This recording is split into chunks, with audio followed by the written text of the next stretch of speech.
Bueno, pues buenos días, ya casi por última vez, y en este curso sobre Carlos V, Guerra y Paz, ambos lados del Atlántico, en este tercer bloque en el que hemos hablado de humanismo renacentista ante la guerra y la paz en ambos lados del Atlántico. Hemos hecho un recorrido sobre la literatura, el arte, la imagen, para explicar ese conflicto o ese binomio guerra y paz.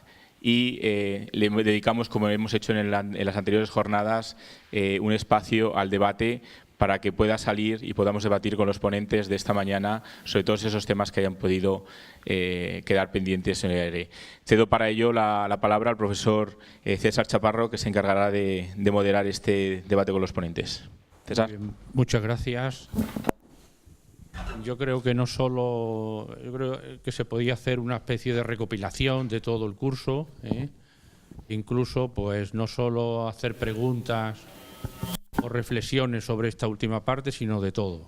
O sea que yo os invito a que si ha quedado alguna cuestión sobre el tapete, alguna pregunta que en las otras sesiones no se haya podido hacer, pues ahora es el momento de hacerla. Y si alguien quiere hacer más hincapié en lo de esta mañana, pues también se puede. Se abre un turno, los que quieran. O si cualquiera de vosotros se ha quedado algo esta mañana que no se podía ampliar. ¿Vale?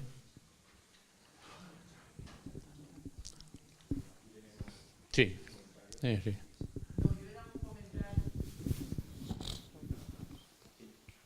No, simplemente era un comentario, me ha encantado, bueno, las ponencias de esta mañana, yo decía que como historiadores, ver cómo se interpretan a partir del latín, porque ellos van a los textos, a las fuentes, la gente que no sabe latín y ve y interpreta a Erasmo, a cualquiera de ellos sin conocer latín, pues realmente, claro, escucharles a ellos es un privilegio. Y la última ponencia, no era simplemente una cosa curiosa, en la instrumentalización de la imagen y la instrumentalización de los textos, ¿no? Entonces, cuando tú hablabas de que se produce un cambio, es un punto de inflexión la independencia y la formación del Estado Nacional cuando hay que reafirmarse, ¿no? Pues es curioso, yo trabajo en migración y cuando ellos quieren reafirmarse, la independencia es un punto de inflexión porque dicen que todos los españoles que fueron a América eran nada, eran un desastre, eran todos sinvergüenzas, tal y cual. Pero cuando a veces les interesaba decir que ellos descendían de la pata del Cid, entonces decían que solamente habían ido estratos sociales de segundones, es decir, aristocracia, hidalguía, cosa que no es así, ni lo uno ni lo otro. A América van todos, excepto la alta nobleza, que no está interesada en algún caso, pero a partir de los segundones, de la hidalguía para abajo, van todos los extractos sociales y cómo se instrumentaliza. Y luego otra cosa que es curiosa en la pintura de Rivera o de Orozco, es como cuando ponen a los españoles como que están así hechos polvo. Y yo siempre digo que a mí me gusta mucho una cosa que hacen en el fútbol, y es que dicen, vamos a ir a un partido, no va a ser difícil, aunque sea una porquería, va a ser dificilísimo, porque son buenísimos. Entonces yo siempre digo que es un error, tú al contrario le tienes que poner cachas y maravilloso cuando has perdido, precisamente para demostrar que, bueno, has perdido porque aquellos eran increíbles, ¿no? Y ponerle hecho polvo y tal, pues desmereces mucho. Bueno, simplemente era un comentario de la instrumentalización de la imagen. Tu ponencia me ha encantado, es una belleza, porque es verdad, o sea, sin todo eso, igual que decía la última intervención, que claro, nosotros no miramos nunca las imágenes, no es así. En mi departamento hay dentro del máster el tratamiento de la imagen para un historiador y cómo a partir de la imagen pues puedes sacar muchísima información e interpretar la historia. Muchísimas gracias, me han encantado vuestras ponencias de esta mañana. Muchas gracias, Concha. No te voy a decir que te presentes. Bueno, Alain otra vez, Alain Santos.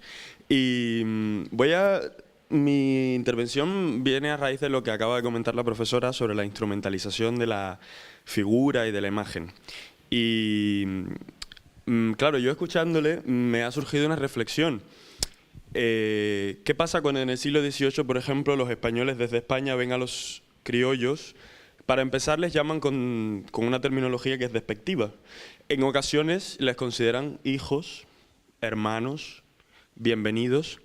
En ocasiones se habla de los reinos de Indias, pero cuando interesa, por ejemplo, implantar las reformas, ya no son reinos de Indias, son colonias. Entonces, la representación y el juego de la representación va en todos los sentidos. No solamente los criollos son los resentidos, sino que, digo, decir, hay una instrumentalización desde todas las partes.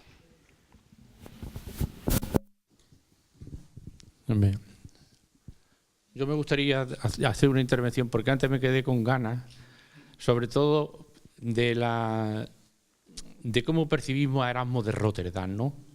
Claro, lo último que he leído ha sido el libro de Clavería, ¿no? Que el título es un título tan eso como pendenciero, borrachín, no sé qué, ¿no? Entonces, claro, con estos tipos de personajes, ¿verdad?, yo creo que podemos caer tanto en una cosa como en otra. Es decir, desde haberle elegido Erasmus para todo este movimiento europeo y hacerle adalid de todo, hasta caer quizás en lo otro, decir, bueno, pues yo a Erasmus siempre, por mi condición de filólogo, este tipo de gente, porque uno se da cuenta de que hay humanistas que tienen el mismo estilo y la misma forma de actuar que Erasmo. Por ejemplo, Francisco Sánchez de las Brozas, el brocense. Francisco Sánchez de las Brozas, el brocense, catedrático en Salamanca, humanista, era un tipo chulo y arrogante, como creo que era Erasmo de Rotterdam también.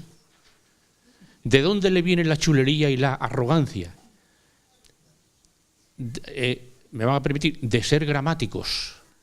Es decir, de dominar el latín, el griego y alguna lengua más, ¿verdad?, y de llegar a los textos no porque otros se lo interpreten, sino porque ellos tienen suficientes conocimientos, ¿verdad?, y la técnica filológica que tenían los clásicos para acceder a los textos.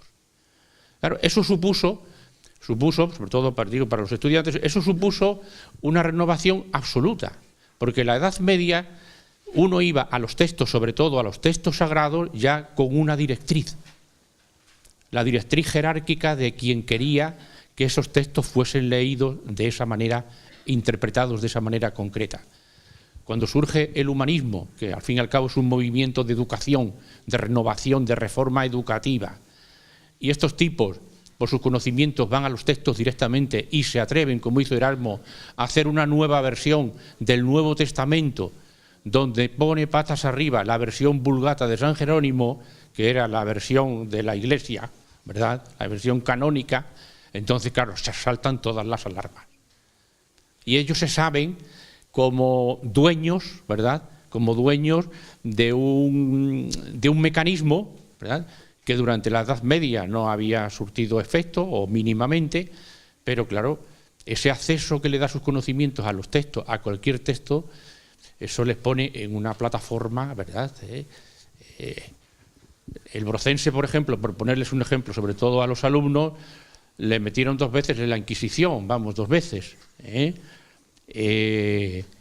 Claro, las cosas que se le decían era, por ejemplo, es que va contra la leyenda de los 3 reyes magos. Y le dice el brocense, oiga, vayan ustedes a la Biblia. Y entonces dice, ni fueron 3 ni fueron reyes, porque la Biblia lo que dice, unos magos vinieron de Oriente. Y si eso, que es una cosa mínima, lo pasan a cosas ya más importantes, entonces eso levanta toda... Por eso, esa arrogancia que tiene este tipo de gente, esa arrogancia que se transmite, ¿verdad?, a los príncipes, de que conocen que estos señores saben, ¿verdad?, que articulan, y que claro, los tienen en palmitas porque ellos son los certificadores de una buena conducta, de un buen príncipe y de todo esto, ¿no? O sea que, por eso me quedé un poco con ganas antes de intervenir, porque el Erasmo de Rotterdam, como este tipo de gente, pues claro, era gente y que curiosamente Erasmo de Rotterdam, Francisco Sánchez de las Brozas, Luis Vives de Valencia. O sea, es que los tipos siendo humanistas integrales, universales, ¿verdad? Sin embargo, no olvidan nunca el sitio de donde son. Y eso es muy curioso porque hoy entre los investigadores dicen muchas veces que fulanito está estudiando un personaje de su tierra. Sí, oiga, de su tierra es el brocense, pero es que el brocense trasciende, como el que dice Erasmo de Rotterdam, porque un holandés lo estudie, ¿verdad? No va a ser menos que si estudia a Virgilio o a... ¿Me entienden? No lo que les quiero decir. Es decir, que hay...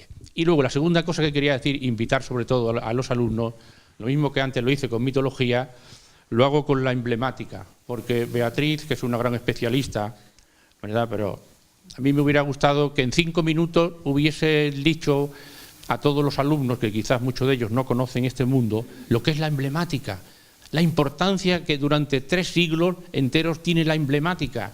Es que sin emblemática no hay nada.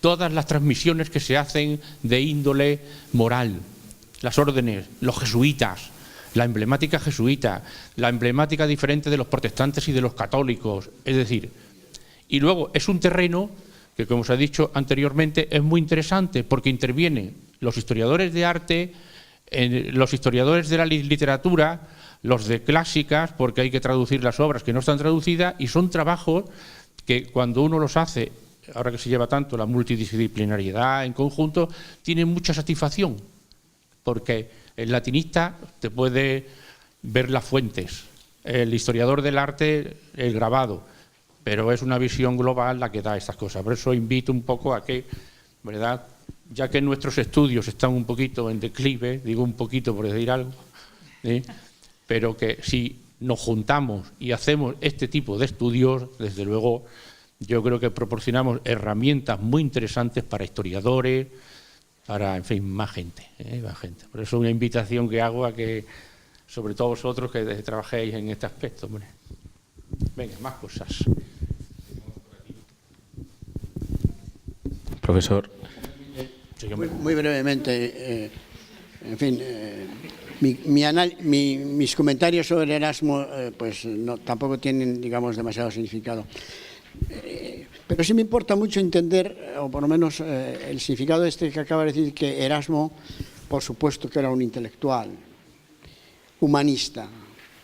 Claro, y el humanismo, en relación con los estudios o con los saberes bajo medievales, tiene una enorme diferencia, y es que a la teología se añaden los saberes útiles. Y se llaman saberes útiles, tú lo conoces mejor que yo, dos o tres conocimientos básicos. Uno de ellos es la historia. Es decir, la historia, en el Renacimiento hay una auténtica revolución en los saberes, precisamente por añadir el concepto de historia, tal y como ya empezamos a entenderla desde entonces acá. Y eso les da un poder infinito, un poder extraordinario que los príncipes obviamente se dan cuenta del asunto, porque el humanista sirve para estudiar precisamente un pasado, y ese pasado legitima la presencia del príncipe, la autoridad del príncipe. A eso le añades la historia y la retórica.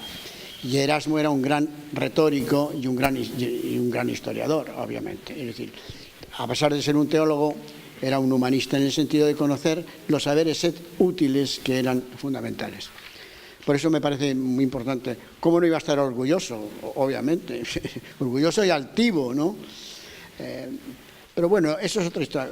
Yo cuando hago el análisis siento cierta desazón por él, no por su figura en sí misma, sino porque creo que hubo algunos elementos que no entendió bien, pero esto no tiene importancia.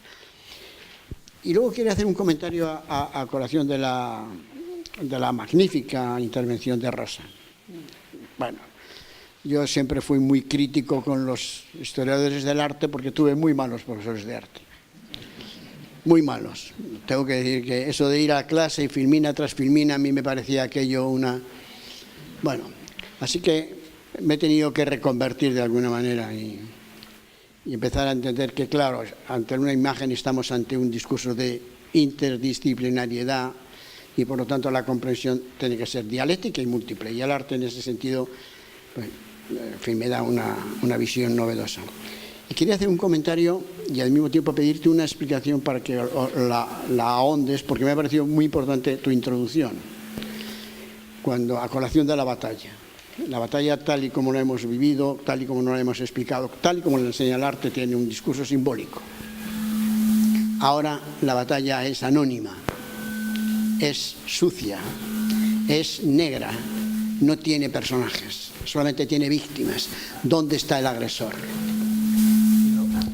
Y esa reflexión me gustaría que hicieras algún comentario, si te parece, porque a mí me ha llamado la atención ese discurso tuyo, que es plenamente sugerente y plenamente importante. ¿Se podría hacer ahora arte de la batalla? Después de Auschwitz, ¿hay posibilidad? Después de Auschwitz y de Dachau, ¿hay posibilidad de hacer belleza de la batalla? Bueno, creo que es una observación magnífica y muchísimas gracias por tus palabras. Creo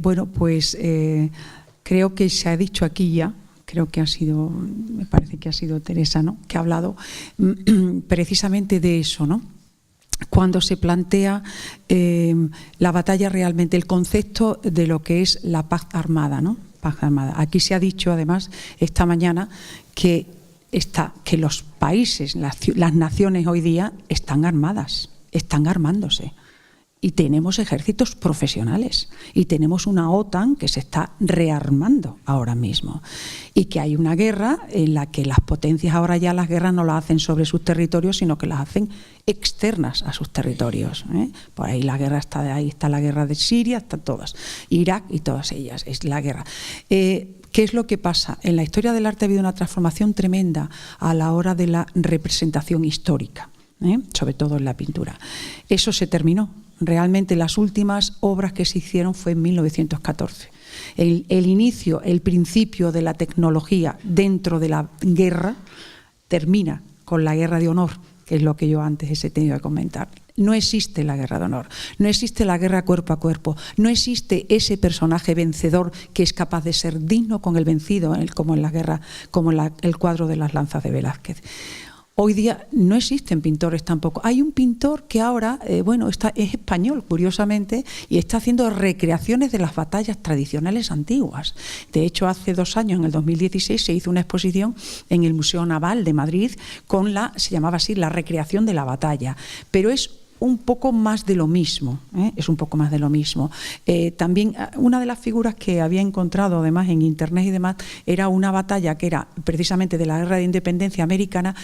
Hay un movimiento que se llama el hiperrealismo pictórico que ha presentado en algún momento escenas de las guerras de la guerra civil americana, en donde en el hiperrealismo aparecen personajes tomados de los grabados del siglo XIX, del siglo XVII, y personajes que son reporteros, ¿no?, pintados dentro, es decir, pero siempre es con el carácter irónico, crítico y demás. No existe, porque ha desaparecido en la sociedad contemporánea. No hay héroes, hay burócratas, no hay dirigentes, no tenemos prácticamente ya dirigentes. Los dirigentes que tenemos, más vale que nos olvidemos de ellos. Entonces, claro, ¿quién va a pintar a Trump montado a caballo por Washington? Es imposible, porque los elementos simbólicos de lo que representaba en la dignificación y justificación de la batalla, de la guerra, ha desaparecido. Nos queda, y perdona esto, nos queda la ficción, la guerra de las galaxias, nos queda siempre. Es verdad que el cine ha sustituido también la representación de la batalla. Yo lo he puesto ahí, he puesto la guerra de Troya y he puesto cómo se clarifica. Ayer hablábamos de, todo el mundo dice gladiator. No, es gladiator, porque es un término latino. Gladiator fue el punto de inflexión para que todo el mundo de pronto volviera a redescubrir Roma. Entonces, la historia se encuentra, de alguna manera novelada, de alguna manera dignificada, a través del cine. Pasado por el mercado. Pasado por el mercado, siempre. El mercado exige determinados elementos característicos, ¿no? Hay un mercado de Gladiator está bien, si aparte de eso hay un poquito de cultura de entrepierna, por ejemplo, Claro. Es fundamental, y otras cosas por el estilo, ¿no? Sí. Yo cuando antes quería también, sí, un momento, bueno, sí, no está la verdad. Luego, que yo considero que, aunque en el siglo XVI se representaba a través de la pintura, actualmente la fotografía también es un medio artístico. Mundialmente está reconocido a numerosos artistas, fotógrafos, con premios súper prestigiosos de fotografía de guerra o de conflicto, el fotoperiodismo. Y no se representa tanto al personaje ilustre, pero desde el pensamiento contemporáneo es la representación de los derechos humanos. Entonces, es la otra cara de la guerra. Pero sí considero que se sigue representando artísticamente la batalla y la guerra en sí. Sí, tienes razón en una cosa, y toda la razón. Porque la representación de la guerra ahora se hace desde el punto de vista documental, no nos olvidemos, es la fotografía documental. Y ahí está la agencia Magnum, o está el premio Pulitzer, en donde la fotografía de prensa, que casi siempre, el 90%, no es dramática y tiene que ver con la guerra, aparece. O sea, esa es la representación hoy día artística de la guerra. Y sobre todo, héroes anónimos, siempre son héroes anónimos.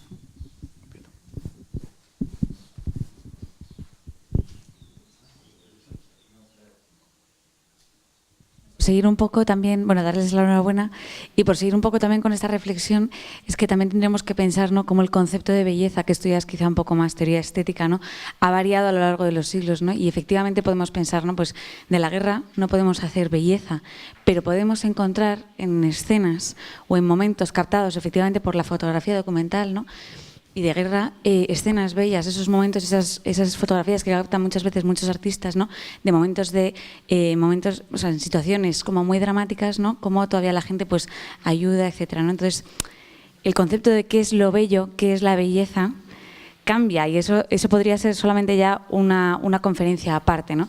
Entonces, bueno, simplemente pues por seguir ahondando en el tema, ¿no?, y que efectivamente pues quedaría mucho de sí.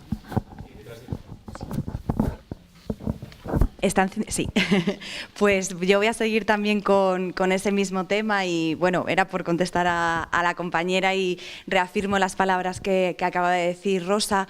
Efectivamente, sí que existe, entre comillas, ¿no?, o sea, una representación en la actualidad de la guerra, de las batallas, pero claro, no es el mismo concepto. O sea, por supuesto que está la fotografía, el fotoperiodismo. De hecho, también hay obras conceptuales, ¿no? Por ejemplo, la artista Ala Jounis, una artista jordana que trabaja en la actualidad, precisamente trabaja sobre el tema de la guerra, bueno, en los ámbitos de Oriente, ¿no? Todas esas problemáticas tanto del Estado Islámico como los conflictos armados de Palestina.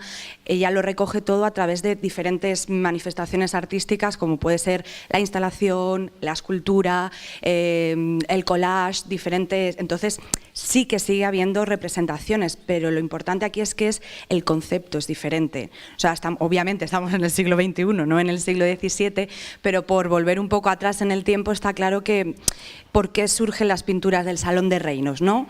Porque realmente España estaba en un momento político muy delicado, tenía frentes bélicos abiertos por toda Europa, las relaciones con América a nivel gubernamental se estaban deteriorando. Entonces se necesita volver a poner a España en esa conquistadora, en esa dueña del mundo, y por eso se pintan todas esas escenas de batalla, ¿no? Igual que pasa pues en el siglo XIX con la pintura de historia, ¿no? O sea, están perdiendo todas las colonias, España está otra vez decayendo, y bueno, pues se quiere volver a recuperar ese pasado glorioso. Entonces, que yo creo que sí que se siguen haciendo, pero claro, el concepto pues cambia bastante.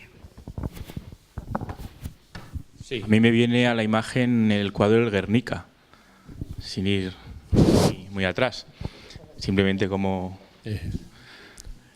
Yo quería, Miguel Ángel, no, vamos a ver, cuando hacen esas pinturas de batallas, ¿dónde se fijan los pintores para hacer esos cuadros? Tienen que ir a las narraciones que han hecho Jenofonte, etcétera, de las batallas, ¿vale? Entonces, cuando yo explico a los alumnos Julio César, que es un autor cansino, ¿verdad?, aparte de aquel chiste, ¿verdad?, de que salió del de la selectividad, que dijo que qué suerte había tenido, que le había salido en el texto la guerra de las galaxias. Dice, no, hombre, es la guerra de las Galias, ¿no? Aparte de eso, claro, uno coge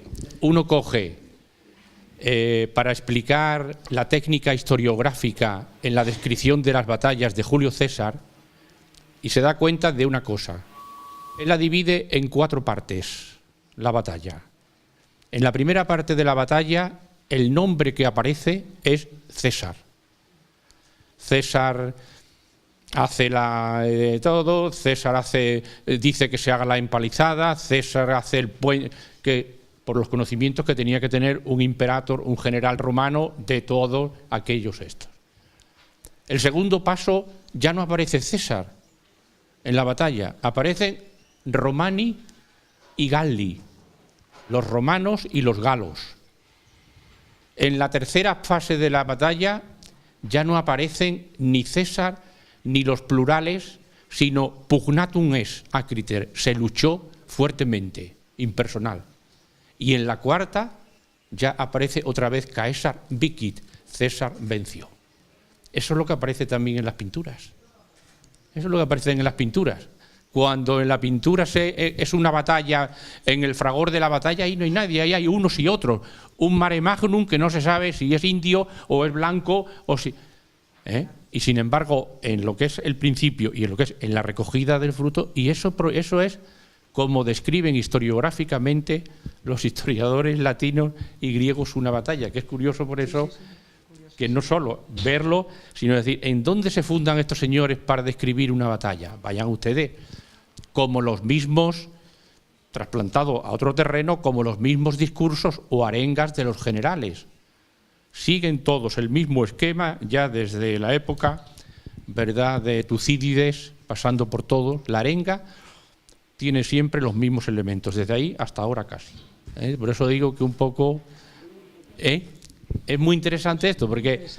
No, muy interesante, porque hay un libro fenomenal de la deformación histórica en Julio César, y entonces, claro, sobre todo los historiadores, que lo conocéis bien, para saber la historia, cómo escribían estos señores, hay que tener la idea de que aquello era un género literario, Ahora no, ahora la historiografía puedes escribir mejor, peor, etcétera, la verdad, la objetividad, no, entonces era un género literario. ¿Qué quiere decir eso? Que tenían que echar mano de figuras retóricas. Y las figuras retóricas, ¿cuáles eran? Muchas de ellas. La sobreabundancia, la exageración, mentían, en cierta medida, pero el público que lo leía sabían que era un género literario y que le tenían que abstraer lo que de literario tenía para ir a la propia verdad. Por ejemplo, cuando dicen los que mueren en las batallas, Julio César, cuando se trata de él, ¿verdad?, dice, bueno, algunos, siempre usa el genérico. Ahora, cuando mueren de los demás, dice 125.000 tantos. ¿Por qué? Porque el número concreto llama más la atención que el pueblo. Y todas estas técnicas historiográficas, ¿verdad?, han ido permaneciendo en la historia y con ellas hay que enjuiciar la pintura y hay que enjuiciar la literatura y todo, porque si no... Pero bueno, hay un alegato a esto, ¿no? Pero es interesante todas estas cosas, Sí.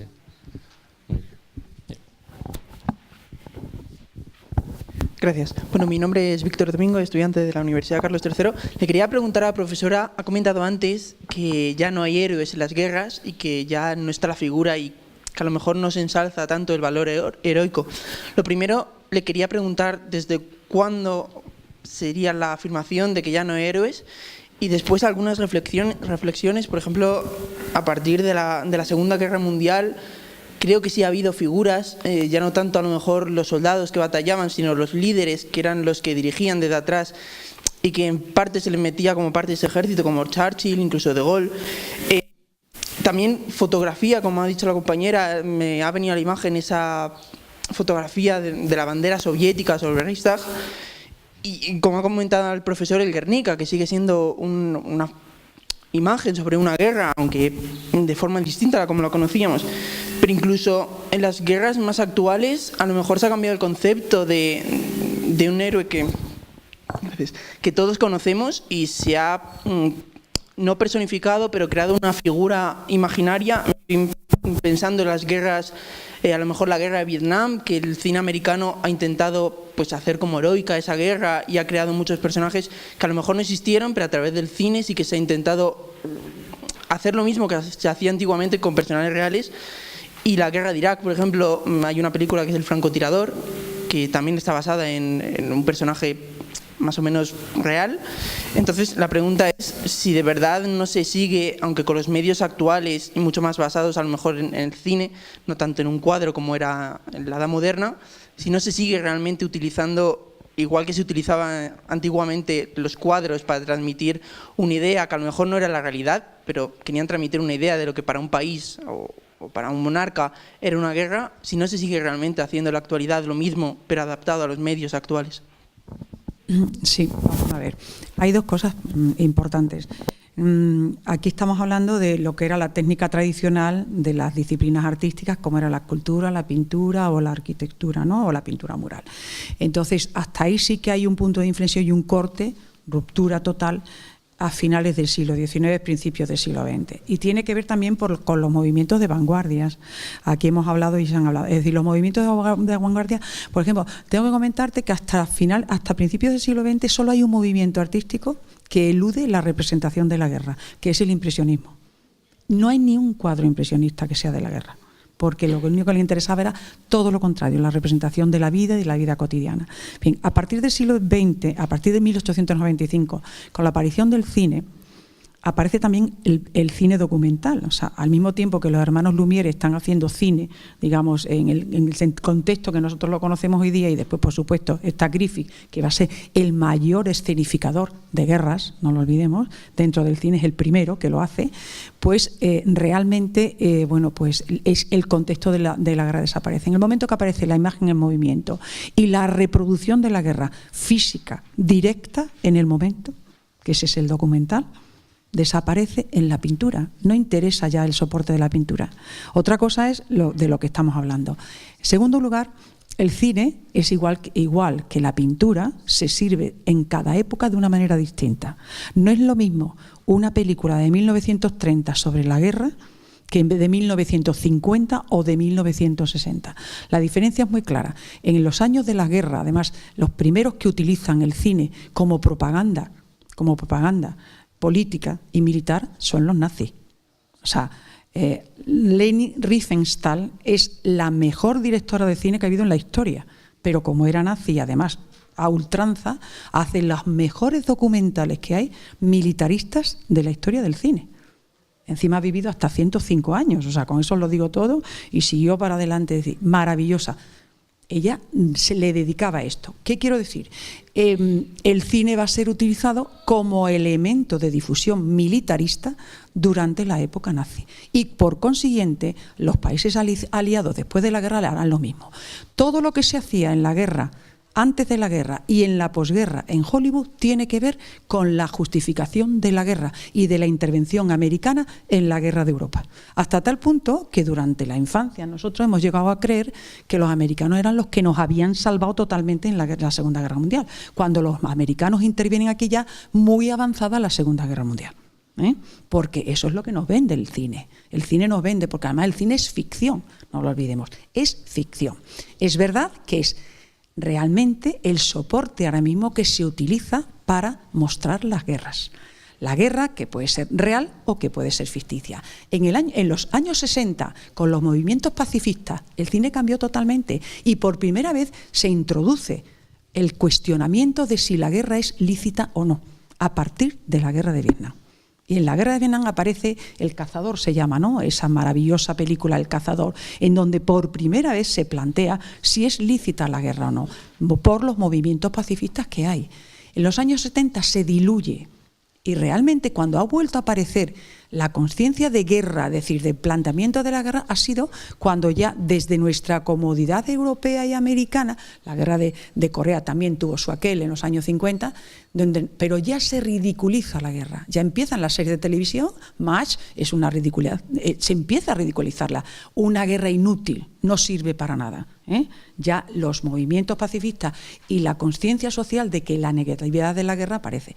Evidentemente, no voy a hacer una relación de historia, evidentemente hoy día sí existen ciertos héroes, pero esos héroes que nos contaron de Patton and compañía y McCarthy y todo eso, cuando se han ido planteando qué realmente hicieron esos personajes, hay que ponerlos en cuarentena, claro, pero el cine nos lo dio de una manera distinta y nosotros no lo creímos. Y hoy día, la guerra de Irak, esos personajes anónimos, ¿no? que los tenemos diariamente, pero que no son líderes que es lo que aparece en esas guerras tradicionalmente, líderes que digamos que llevan o conducen a los ejércitos y a gentes que están convencidos de lo que hacen por una ideología. Ahora cogen a un americanito, le dicen que tiene que ir a la guerra de Irak, lo montan allí, le traen 6 meses y lo tienen que devolver a casa y lo meten en un psiquiátrico. Eso es lo que está pasando y eso es lo que empezó a pasar en Vietnam. Es decir, porque la guerra ya no tenía sentido después de la Segunda Guerra Mundial, no han tenido nunca ninguna, pero eso es así.